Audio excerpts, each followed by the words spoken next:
ഈ ഇന്നലത്തെ സംഭവിച്ച കാര്യങ്ങളെ അങ്ങ് എങ്ങനെ ഏത് ആംഗിളിലൂടെ കാണാനാണ് ആഗ്രഹിക്കുന്നത്?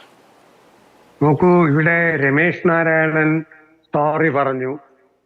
ആസിഫ് അലി ഇന്നലത്തേക്കാൾ കുറച്ചുകൂടെ വലിയവനാണെന്ന് ഇന്ന് ഒരു 5 മിനിറ്റിന് മുമ്പ് അദ്ദേഹത്തിന്റെ പത്രസമ്മേളനത്തിലൂടെ പ്രൂവ് ചെയ്തു. നമ്മൾ ഒരു കാര്യം മനസ്സിലാക്കുക, ഭൂമിയിൽ ജനിക്കുന്ന എല്ലാ വ്യക്തികളും നമ്മൾ ഓരോരുത്തർക്കും അവരവർ വലുത് തന്നെയാണ്. ഇവിടെ വലിപ്പ ചെറുപ്പം നോക്കേണ്ട കാര്യമില്ലായിരുന്നു. രമേശ് നാരായണൻ എന്ന വ്യക്തി സംഗീതജ്ഞനാണ്, ആസിഫ് അലി നടനാണ്. പക്ഷേ ഇന്നലത്തെ പ്രവൃത്തിയിലോടുകൂടി ആസിഫ് അലി എന്ന് പറയുന്ന വ്യക്തിയാണ് വലിയവനെന്ന് തെളിയിക്കപ്പെട്ടു. മനസ്സിന്റെ ശുദ്ധിയാണ് ഒരാളെ വലിയവനും ചെറിയവനുമാക്കുന്നത്, അല്ലെ?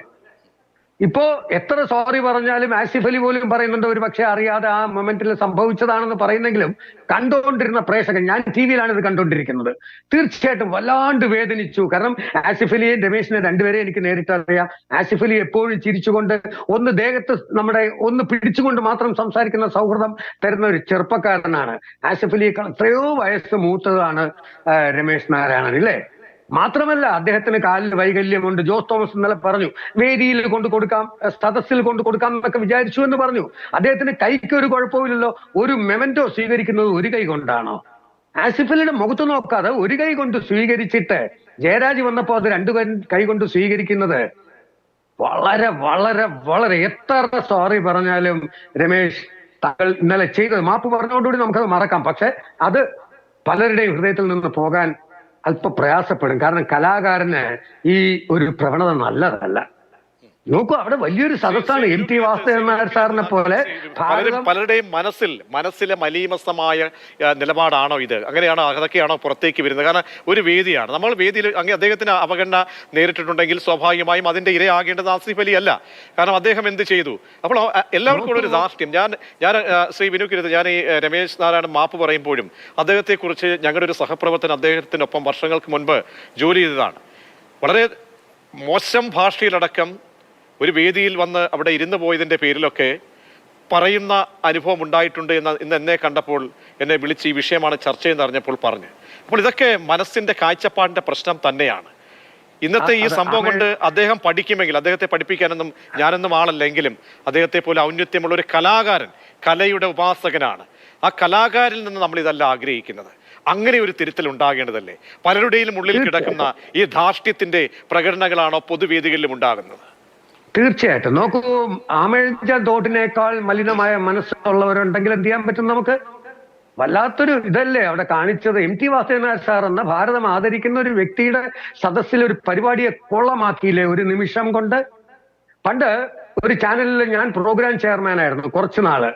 അപ്പൊ അതിന്റെ ഇനോഗ്രൽ ഫംഗ്ഷൻ തിരുവനന്തപുരത്ത് ചന്ദ്രശേഖരൻ സ്റ്റേഡിയത്താണ്. ആദ്യമായി തിരുവനന്തപുരത്ത് ഡൂം കെട്ടുന്നത് ആ സ്റ്റേഡിയത്തിൽ ഞാനാണ്. ശ്രീ സൂര്യ കൃഷ്ണമൂർത്തിയാണ് ഞങ്ങൾ ആ പ്രോഗ്രാം ഏൽപ്പിച്ചത്. അദ്ദേഹം അത് മനോഹരമായിട്ട് ചെയ്യുമ്പോൾ എൻ്റെ അടുത്ത് പറഞ്ഞു, അപ്പൊ ഞാൻ ഒരു കണ്ടീഷൻ പറഞ്ഞു, മിമിക്രി, സിനിമാറ്റിക് ഡാൻസ് ഒന്നും ഇല്ലാത്തൊരു പരിപാടി. അപ്പൊ പങ്കജ് ഉദാസ്, KS ചിത്ര, പത്മ സുബ്രഹ്മണ്യം, പിന്നെ ഇന്ത്യയിലെ എല്ലാ ആർട്ട് ഫോംസും കൊണ്ടുവന്നു. അപ്പൊ എൻ്റെ അടുത്ത് പറഞ്ഞു രമേശ് നാരായണൻ ഒരു സിംഗർ ഉണ്ട്, അദ്ദേഹത്തെ കൂടെ നമുക്കൊന്ന് പാടിക്കാൻ. പറഞ്ഞാൽ കുഴപ്പമില്ല, പാടട്ടെ എന്ന് പറഞ്ഞു. രമേശ് എന്നെ വിളിക്കുന്നു, പേയ്മെന്റ് ചോദിക്കുന്നു. ഞാൻ പറഞ്ഞു ഒറ്റ പാട്ട് 10,000 rupees. ഓക്കെ ഫൈൻ, എല്ലാം ഫിക്സ് ചെയ്ത് കഴിയുന്നു. പങ്കജ് ഉദാസ് വരുന്നു, നമ്മുടെ അന്തരിച്ചു പോയ സംഗീത് ശിവൻ, അദ്ദേഹമാണ് എനിക്ക് സുനിൽ ഷെട്ടിയെ ഗസ്റ്റ് ആയിട്ട് കൊണ്ടുവരുന്നു. അങ്ങനെ ഞങ്ങൾ അവിടെ പ്രോഗ്രാം എല്ലാം പ്ലാൻ ചെയ്ത് പുള്ളി പറഞ്ഞു എനിക്ക് 10,000 പോരാ, ഞാനും എൻ്റെ മകളും കൂടെ പാടുന്നുണ്ട്. ഞാൻ പറഞ്ഞു മകൾ പാടാൻ ഞാൻ പറഞ്ഞില്ലല്ലോ, അല്ല എനിക്കത് 25,000 വേണം. ഞാൻ പറഞ്ഞു എന്നാൽ നിങ്ങൾ രണ്ടുപേരും പാടണ്ടെന്ന് പറഞ്ഞിട്ട് ഞാനങ്ങ് സ്റ്റേജ് പോയി. കാരണം അവിടെ പരിപാടി തുടങ്ങാറായി. ഞാൻ തർക്കിക്കാനും നിന്നില്ല, കാരണം അതില്ലെങ്കിൽ അവിടെ പ്രോഗ്രാം നടക്കും. അപ്പൊ ആ പരിപാടിയും കുളമായിരുന്നെങ്കിലുള്ള എന്റെ മാനസികാവസ്ഥ ഒന്ന് ആലോചിച്ച് നോക്കൂ. ഒരു പ്രോഗ്രാം സംഘടിപ്പിക്കുക എന്ന് പറഞ്ഞാൽ വളരെ ബുദ്ധിമുട്ടാണ്. പ്രതീക്ഷ അറിയാമല്ലോ, അത് കുളമാക്കാൻ ഒരൊറ്റ ആള് വിചാരിച്ചാൽ മതി, അല്ലേ? അതൊക്കെ പൊട്ടെന്ന് വയ്ക്കാം. ഒരു ഇനോഗ്രൽ ഫംഗ്ഷനാണ്, തിരുവനന്തപുരം സ്റ്റേഡിയം നിറഞ്ഞു നിൽക്കുകയാണ്. പക്ഷെ ഞാനത് ക്ലീൻ ആയിട്ട് ഹാൻഡിൽ ചെയ്തു. അതിനുശേഷവും ഞാൻ അദ്ദേഹത്തെ പലപ്പോഴും കണ്ടിട്ടുണ്ട്. നമ്മൾ വന്ന വഴികൾ മറക്കരുത്. എനിക്ക് രമേശിനെ തിരുവനന്തപുരത്ത് തരങ്കിണി റോഡിൽ കൂടി ഇങ്ങനെ നടന്നു പോകുന്നതും, പിന്നീട് ഒരു മോപ്പഡിൽ പോയി തുടങ്ങിയതും, പിന്നീട് സിനിമയിൽ വന്നതിന് ശേഷവും ശ്രീ സൂര്യ കൃഷ്ണമൂർത്തി എന്നൊരൊറ്റ വ്യക്തിക്ക് ഭയങ്കര പങ്കുണ്ട് ഇദ്ദേഹം വലുതായതില്.